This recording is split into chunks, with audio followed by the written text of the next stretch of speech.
রাঙামাটি সদরে সকাল থেকে দ্বাদশ জাতীয় সংসদ নির্বাচনের ভোট গ্রহণ চলছে। দুপুর 12টা পর্যন্ত অধিকাংশ কেন্দ্রেই যেন শুনশান নীরবতা।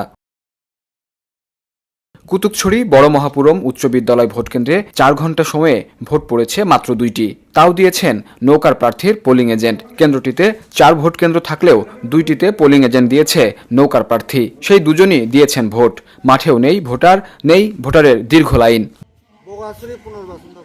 বিষয়টি নিশ্চিত করে কুতুবছড়ি বড় মহাপুরম উচ্চ বিদ্যালয় কেন্দ্রের প্রিজাইডিং অফিসার রফিকুল ইসলাম জানান, কেন্দ্রে ভোটার সংখ্যা 1630 জন। 4 ঘণ্টায় ভোট পড়েছে মাত্র 2টি। তবে দুপুরের পর থেকে ভোটাররা উপস্থিত হতে পারেন বলে আশাবাদী তিনি। নানিয়ারচর উপজেলার একটি ভোটকেন্দ্র হাজাছড়ি সরকারি প্রাথমিক বিদ্যালয়। বেলা 11টায় এই কেন্দ্রে ভোট পড়েছে 13টি। যদিও কেন্দ্রে ভোটার সংখ্যা 2916 জন। এই কেন্দ্রের নির্বাচন কর্মীরাও ভোটারদের অপেক্ষায় সময় পার করছেন।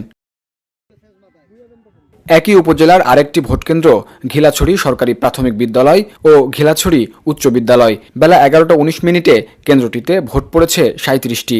কেন্দ্রের প্রিজাইডিং অফিসার দিগন্ত চাকমা জানান, কেন্দ্রটিতে মোট ভোটার সংখ্যা 4432 জন। তিনি বলেন, আমাদের বলা হয়েছিল 2 ঘণ্টা পর পর ভোটের আপডেট জানাতে হবে, কিন্তু অ্যাপটিতে ঢুকতে পারছি না।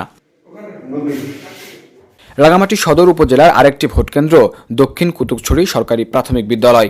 এই কেন্দ্রের ভোটার সংখ্যা 1468 জন। তবে সকাল 10:30টা পর্যন্ত ভোট পড়েছে 102টি।